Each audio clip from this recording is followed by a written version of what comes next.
అమ్మాయి love proposal reject చేసింది అనేసి అమ్మాయిని చంపేస్తారా? పంజాబ్ లా కాలేజీలో జరిగిన ఈ ఇన్సిడెంట్ దేశవ్యాప్తంగా షాక్ అయ్యేలా చేసింది. ఆ క్లాస్ రూమ్ నుంచి వెళ్ళి బయటికి వెళ్తున్న అమ్మాయిని పిలిచి మరి ఏదో మాట్లాడుతూ సడన్గా గన్ తీసి పాయింట్ బ్లాక్లో కాల్చాడు. ఆ అమ్మాయి అక్కడే స్పాట్లో చనిపోయింది. అక్కడున్న ఆ స్టూడెంట్స్ ఏం చేయాలో తెలియక ప్యానిక్ అయిపోయారు. వితిన్ 1 సెకండ్లో ఒక ప్రాణం పోయింది, ఆ అమ్మాయి ప్రాణం. అండ్ ఈ సీన్స్ మొత్తం అక్కడున్న సీసీటీవీలో రికార్డ్ అయ్యింది. అండ్ ఆ అబ్బాయి కూడా, ఎవరైతే ఆ అమ్మాయిని కాల్చాడో ఆ అబ్బాయి కూడా తనకు తానే కాల్చుకున్నాడు. ఇప్పుడు ఆ కన్న తల్లికి ఏమని సమాధానం చెప్తారు కాలేజ్ యాజమాన్యం?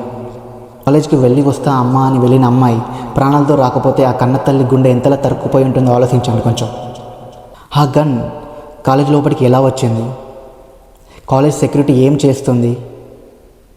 అమ్మాయిలకి కాలేజీలో కూడా సెక్యూరిటీ లేదా? మీ ఒపీనియన్ అంటూ కింద కామెంట్లో రాయండి. ఆ అమ్మాయికి జస్టిస్ వచ్చేలా ఈ రీల్ని షేర్ చేయండి. కంటెంట్ వర్తీ అనిపిస్తే ఫాలో చేసి సపోర్ట్ చేయండి. Justice for Sandeep Kaur. Thank you for watching.